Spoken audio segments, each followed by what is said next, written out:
అబ్కి bar 400 పార్ అనే నినాదం ఏదైతే ఉందో అంత ఫిగర్ రాలేదు.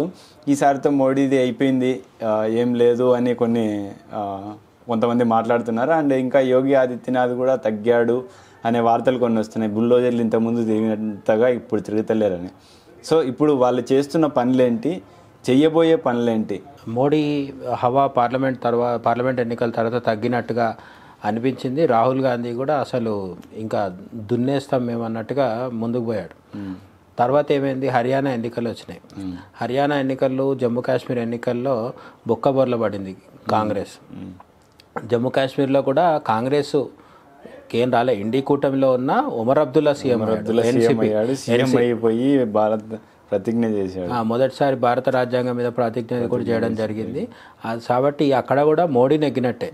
బీజేపీ అధికారంలోకి రాలేదు, కానీ బీజేపీ జమ్మూ కాశ్మీర్లో ఇప్పుడు ప్రధాన ప్రతిపక్షం.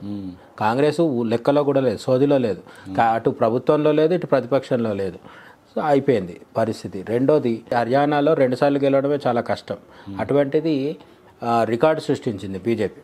అదైపోయిన తర్వాత ఇప్పుడు మహారాష్ట్రలో కూడా, జార్ఖండ్లో ఓటమి పాలైన మాట వాస్తవమే, కానీ పెద్ద రాష్ట్రమైన మహారాష్ట్రలో, ముంబై లాంటి ఒక పెద్ద ఆర్థిక రాజధాని ఉన్న మహారాష్ట్రలో కీలకమైన స్థానంలో గెలవడం జరిగింది. అంతేకాకుండా మహాయుతి కూటమిలో శివసేన, షిండే సేన ఏదైతుందో అది కావచ్చు, అజిత్ పవార్ ఎన్సీపీ కావచ్చు, ఈ 2 పార్టీలని సెకండ్, థర్డ్ పొజిషన్లో ఉంచి బీజేపీ మొదటి స్థాయిలోకి రావడం జరిగింది. దాదాపు సొంత మెజార్టీతో బీజేపీ అధికారంలో ఉన్నట్టే. అక్కడ 288లో 140+ ఉండాలి. దాదాపు ఒక ఏమంటారు, ఒక 10 ఎమ్మెల్యే సీట్లకు అటు ఇటుగా బీజేపీకి మెజారిటీ వచ్చేసింది. 130+ దాకా వచ్చింది అనమాట. అంటే అందుకే షిండే కానీ, అజిత్ పవార్ కానీ డిప్యూటీ సీఎం పదవులతో సంతృప్తి పడక తప్పలేదు. దేవేంద్ర ఫడ్నవీస్ సీఎం అవ్వడం జరిగింది. సో మహారాష్ట్ర లాంటి ఒక కీలక రాష్ట్రాన్ని స్వాధీనం చేసుకోవడం ద్వారా, అది నిలబెట్టుకోవడం, రెండోసారి తెచ్చుకోవడం ద్వారా మోడీ, అమిత్ షా వ్యూహాలు ఎట్లుంటాయి, వీళ్ళ సత్తా ఏంటి అనేది ప్రూవ్ అయింది. అయితే దురదృష్టవశాత్తు మనకు 400 ఎంపీ సీట్లు రాకుండా 240 రావడం వల్ల కొన్ని టెక్నికల్ ప్రాబ్లమ్స్ ఉన్నాయి తప్ప మోడీ దూకుడు మాత్రం తగ్గలేదు. దీనికి మంచి ఉదాహరణ ఏంటంటే, ఇప్పుడు చాలా లేటెస్ట్ న్యూస్ ఏంటంటే, బాలీవుడ్లో ఇప్పుడు మనకు కాంగ్రెస్లో ఫస్ట్ ఫ్యామిలీ అంటే గాంధీ ఫ్యామిలీ. అట్లా ఒక్కొక్క దగ్గర ఒక్కొక్కరు ఉంటారు కదా. ఇప్పుడు టీడీపీలో ఫస్ట్ ఫ్యామిలీ అంటే నారా ఫ్యామిలీ. వైఎస్ఆర్సీపీ తీసుకుంటే అది వాళ్ళ పూర్తి ఫ్యామిలీ పార్టీనే కాబట్టి వాళ్ళది కూడా ఉంటుంది. ఈ విధంగా మన దేశంలో చాలా ఫస్ట్ ఫ్యామిలీస్ ఉంటాయి. బాలీవుడ్లో కూడా ఒక ఫస్ట్ ఫ్యామిలీ ఉంది. అదేంటంటే కపూర్స్. వాళ్ళ వారసత్వాన్ని తీసుకుంటే రాజ్ కపూర్ కూడా కాదు యాక్చువల్గా. రాజ్ కపూర్ తండ్రి పృథ్వీరాజ్ కపూర్ కూడా నటుడే. ఆయన కూడా కొన్ని సినిమాల్లో నటించాడు. తర్వాత వచ్చిన రాజ్ కపూర్ అయితే దర్శకుడు, నటుడు, మల్టీ టాలెంటెడ్ పర్సన్. ఆయన ఒక పెద్ద లెజెండ్. ఆ తర్వాత రాజ్ కపూర్కి తమ్ముళ్ళు ఉండేవాళ్ళు, వాళ్ళందరూ కూడా షమ్మి కపూర్, శశి కపూర్, వాళ్ళంతా కూడా స్టార్స్. తర్వాత రాజ్ కపూర్ పిల్లలు ఎవరు అంటే రణ్ధీర్ కపూర్, రిషి కపూర్. రణ్ధీర్ కపూర్ కూతుర్లే కరిష్మా కపూర్, కరీనా కపూర్. రిషి కపూర్ కొడుకే రణబీర్ కపూర్, ఆలియా భట్ భర్త. సో ఈ విధంగా 4 తరాలుగా భారతదేశ బాలీవుడ్ని అంటే ప్రభావితం చేస్తున్న ఒక కుటుంబము కపూర్స్ ఫ్యామిలీ. అందుకని కపూర్ ఖాందాన్ అనేది బాలీవుడ్లో చాలా పెద్దది. ఇప్పుడు మన దగ్గర నందమూరి అక్కినేని అని చెప్పుకున్నట్టుగా అక్కడ కంపల్సరీ కపూర్ క్లాన్ అని చెప్పుకుంటారు అనమాట. వాళ్ళందరూ కలిసి ఈరోజు నరేంద్ర మోడీ దగ్గరికి వెళ్ళి సెల్ఫీలు దిగి ఆయనకి ఇన్విటేషన్ ఇచ్చి రావడం జరిగింది. కరీనా కపూర్ అయితే పర్టికులర్గా ప్రైమ్ మినిస్టర్ దగ్గరికి వెళ్ళి తన తైమూర్, జహంగీర్ ఉన్నారు కదా, టిమ్ అండ్ జెహ్ అని చెప్పి జేఈహెచ్ అని పెట్టి రాపించుకొని ఆటోగ్రాఫ్ తీసుకొని చాలా మురిసిపోయింది కూడా కరీనా కపూర్. కరీనా కపూరే కోట్లాది మంది అభిమానులున్న ఒక స్టార్. ఆమె ప్రైమ్ మినిస్టర్ దగ్గరికి వెళ్ళి కోరి మరి ఆటోగ్రాఫ్ తీసుకొని దాన్ని తన ఇన్స్టాగ్రామ్ స్టోరీస్లో కూడా పెట్టడం జరిగింది. అయితే ఇదంతా మనం గొప్పగా చెప్పుకోవాల్సిన విషయం ఏం లేదు. కానీ ఎందుకు చెప్తున్నానంటే, సినిమా వాళ్ళు ఎవరు అధికారంలో ఉంటే వాళ్ళ దగ్గరకు వస్తారు, ఫోటోలు దిగుతారు. అది ఇక్కడ రాష్ట్రాల స్థాయిలో జరుగుతుంది, కేంద్ర స్థాయిలో కూడా జరుగుతుంది. కానీ మనం 2014 10 ఏళ్ల కింద ఒకసారి పొజిషన్ చూస్తే 2014లో మోడీ ప్రైమ్ మినిస్టర్ అయిన తర్వాత బాలీవుడ్లో చాలామంది సెలబ్రిటీలు తోక జాడించాలని ప్రయత్నించడం జరిగింది. రకరకాల స్టేట్మెంట్స్ ఇవ్వడం కావచ్చు, దేశం వదిలిపెట్టేసి వెళ్ళిపోతామని కావచ్చు, నాకు భయం వేస్తుంది, నాకు వణుకొచ్చేస్తుంది, నేను ఇంట్లో కూర్చొని డోర్లు పెట్టేసుకుంటున్నా లోపల అని ఇట్లాంటి కామెంట్లు చేయడం జరిగింది. మోడీ వచ్చిన తర్వాత అసలు దేశంలో పరిస్థితి ఏమాత్రం బాగాలేదని చెప్పడం కూడా జరిగింది. అటువంటి స్థితి నుంచి ఈరోజు వచ్చి బాలీవుడ్ సెలబ్రిటీలు, అందులో కూడా సైఫ్ అలీ ఖాన్ని పెళ్లి చేసుకున్న కరీనా కపూర్ ఖాన్ వచ్చి సైఫ్ అలీ ఖాన్తో కలిసి వచ్చి నరేంద్ర మోడీతో సెల్ఫీలు దిగడం జరిగింది.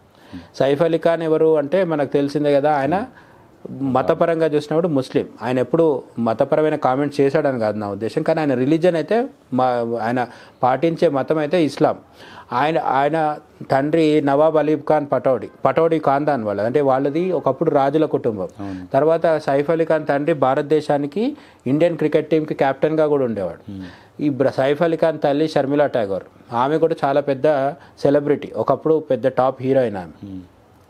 వాళ్ళిద్దరికి పుట్టినవాడు సైఫ్ అలీ ఖాన్. వీళ్ళు కాంగ్రెస్లో అవి యాక్టివ్గా ఉండేవాళ్ళు. షర్మిలా ఠాగూర్ కానీ సైఫ్ అలీ ఖాన్ కానీ, సైఫ్ అలీ ఖాన్కి కాంగ్రెస్ పాలనలో పద్మశ్రీ కూడా వచ్చింది. ఇటువంటి వాళ్ళు కూడా ఇప్పుడు మోడీతో వచ్చి ఫోటోలు దిగాల్సిన పరిస్థితి వచ్చింది. ఎందుకు వచ్చింది అంటే మోడీ సత్తా ఏంటి అనేది మొన్న మహారాష్ట్ర ఎన్నికలతో మరోసారి ప్రూవ్ అయింది. ముందు నుంచి ప్రూవ్ అయింది, బట్ ఇప్పుడు పార్లమెంట్ ఎన్నికల తర్వాత ఏదో జరిగిపోతుందని అందరూ ఆశించారు మోడీ వ్యతిరేకులు. బాలీవుడ్లో కూడా చాలామందికి మోడీ ప్రభావం తగ్గిపోయిందని ఆ సంతోషం వేసింది. బట్ అటువంటి ఆశలు ఏమీ వర్కౌట్ అవ్వవని ఇప్పుడు క్లారిటీ వచ్చేసింది. ఎట్లా అంటే దేవేంద్ర ఫడ్నవీస్ సీఎం అయిన తర్వాత వెంటనే బాలీవుడ్కి చాలా విషయం స్పష్టమైంది. వాళ్ళకు కొంత ఆశ ఏముండే అంటే ఉద్ధవ్ ఠాక్రే మళ్ళీ సీఎం అవుతాడని కొన్ని పగటి కళలు కందామని చెప్పి ట్రై చేసిండ్రు. కానీ కనీసం పగటి కళలు కానీ పరిస్థితి కూడా దేవేంద్ర ఫడ్నవీస్ ఇవ్వలేదు. ఇవ్వకుండా మహారాష్ట్ర, పర్టికులర్లీ ముంబై, త్వరలో ముంబైలో కూడా సివిక్ ఎలక్షన్స్ వస్తున్నాయి, అంటే స్థానిక ఎన్నికలు వస్తున్నాయి. సో అక్కడ మున్సిపల్ ఎన్నికల్లో కూడా గెలిచే విధంగా పావులు కలుపుతుంది బీజేపీ. కాబట్టి మహారాష్ట్రలో కమల వికాసం జరిగింది, దేవేంద్ర ఫడ్నవీస్ సీఎం అయ్యాడు. అమిత్ షా వ్యూహాల దెబ్బకి ఒకప్పుడు పెద్ద గొప్ప చాణక్యుడు అని చెప్పుకునే శరద్ పవార్ ఈరోజు రిటైర్ అయిపోయి ఇంట్లో కూర్చునే పరిస్థితి వచ్చింది. శరద్ పవార్ దగ్గర 10 మంది ఎమ్మెల్యేలు కూడా లేరు ఇప్పుడు. 280 మందిలో 288 మంది అసెంబ్లీలో, మహారాష్ట్ర అసెంబ్లీలో 10 మంది కూడా లేరు.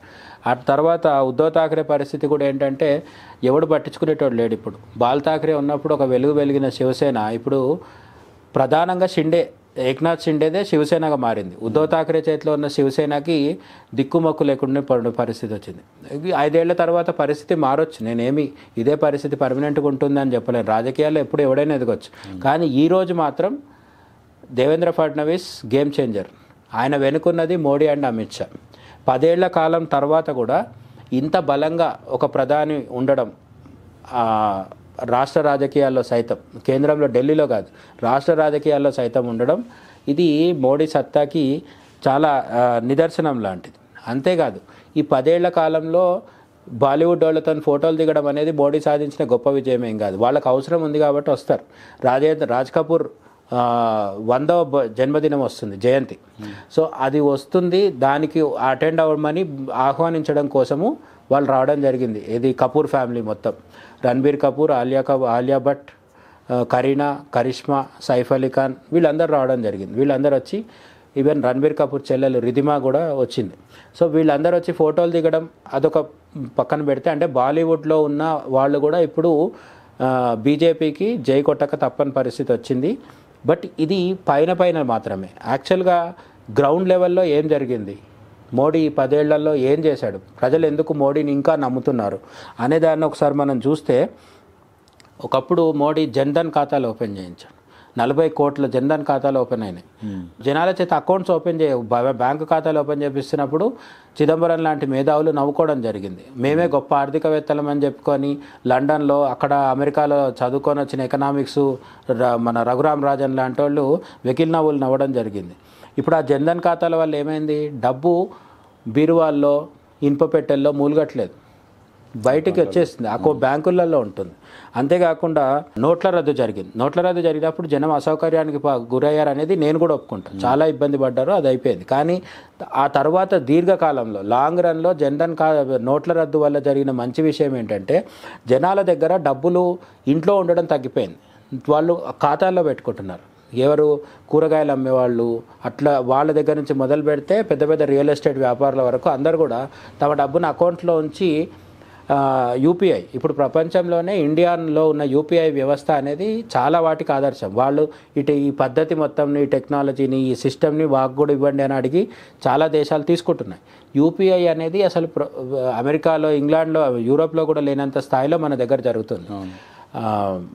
అంటే ఇక్కడ బయట డాన్సర్లు డాన్స్ ఆడుతుంటే అక్కడ కూడా యూపీఐ చేసే పరిస్థితి వచ్చింది. మొన్న ఒక వీడియో చూసినాను నేను.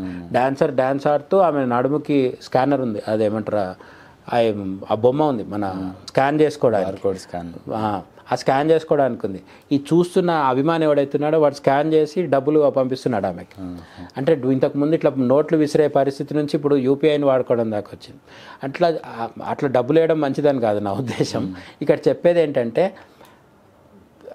గుడిలో హుండీ పక్కన కూడా యూపీఐ స్కానర్ పెట్టడం నుంచి మొదలు పెడితే పెద్ద పెద్ద అమౌంట్స్ వరకు మన వాళ్ళు ఇప్పుడు ఆన్లైన్ ట్రాన్సాక్షన్ చేస్తున్నారు. ఆన్లైన్ చేస్తే లాభం ఏంటి అంటే ఫుల్ వైట్ మనీ. అంటే ఇంతకుముందు 10,000 20,000 ఒకరి నుంచి ఒకరికి వెళ్ళినప్పుడు ఏ ఆధారం ఉండేది కాదు, ఓ రిసిప్ట్ ఉండదు, బిల్ ఉండదు, ఏముండదు. అదంతా బ్లాక్ మనీ కిందే లెక్క యాక్చువల్గా అయితే.